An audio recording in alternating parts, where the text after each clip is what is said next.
जी जनाब, ट्रांसलेशन में जो सातवां पॉइंट है हमारा वो है कि पास्ट परफेक्ट क्या है और फ्यूचर परफेक्ट क्या है। टफ है। अगर ये टफ लग रहा है नाम इसके, तो इन टेंसेस के नाम छोड़ दें आप पास्ट परफेक्ट को यूं याद करें, action before an action in past, और फ्यूचर परफेक्ट को यूं याद करें, action before an action in future. अब देखें, गुजारिश ये है कि अगर पास्ट में दो काम हो,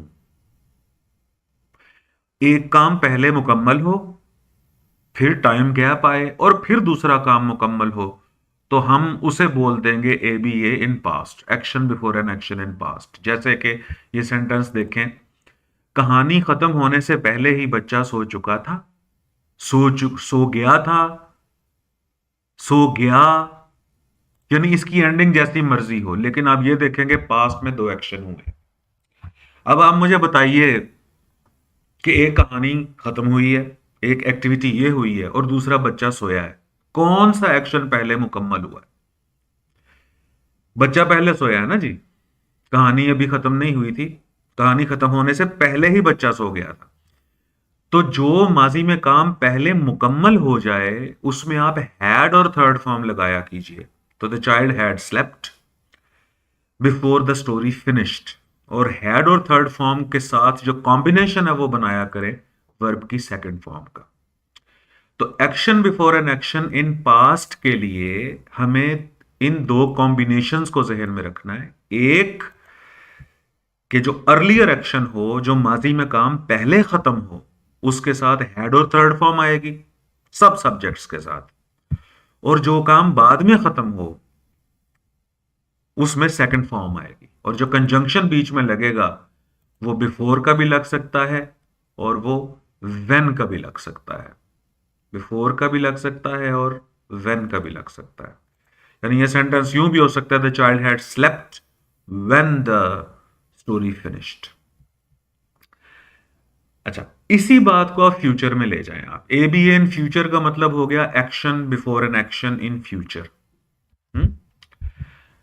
सेंटेंस देखिए उर्दू का, कहानी खत्म होने से पहले ही बच्चा सो चुका होगा, सो गया होगा, सो जाएगा।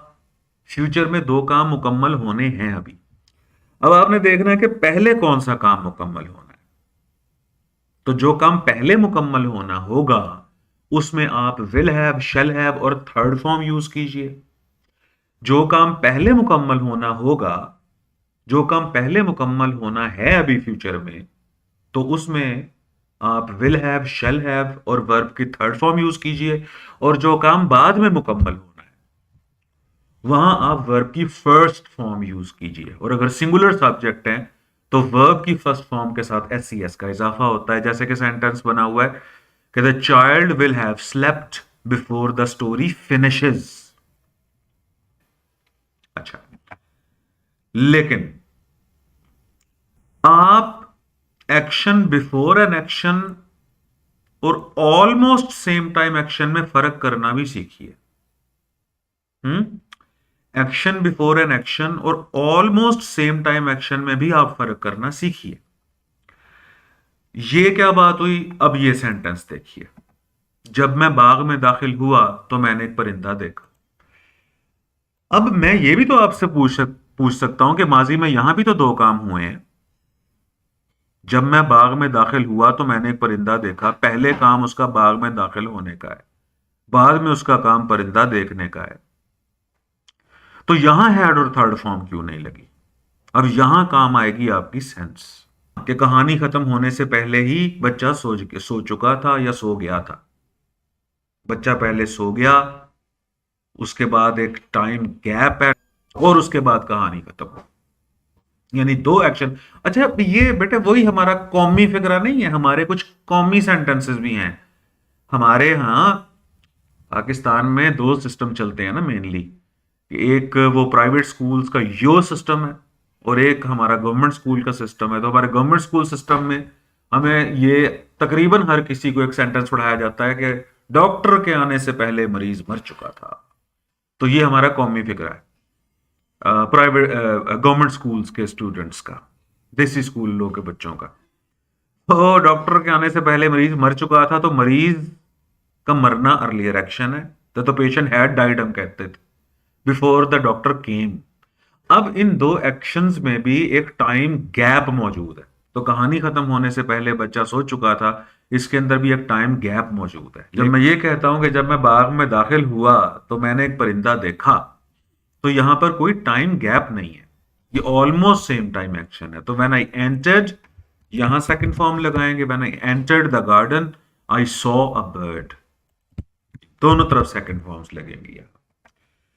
तो action before an action in past ABA और almost same time action in the past AS से, इनमें फर्क करना सीखिए। जो action before an action in the past होता है उसमें हम अर्लियर एक्शन के साथ हैड और थर्ड फॉर्म लगाते हैं, और साथ में लेटर एक्शन के साथ वर्ब की सेकंड फॉर्म लगाते हैं। फ्यूचर में अगर दो काम होने होंगे, तो अर्लियर एक्शंस के साथ हम विल हैव, शैल हैव और वर्ब की थर्ड फॉर्म लगाते हैं, और लेटर एक्शंस के साथ हम वर्ब की फर्स्ट फॉर्म लगाते हैं। लेकिन ऑलमोस्ट सेम टाइम एक्शन हो अगर पास्ट में, तो उसमें हम दोनों तरफ वर्ब की सेकंड फॉर्म्स लगाते हैं। ठीक है, अच्छा जी, और अच्छी ट्रांसलेशन करने के लिए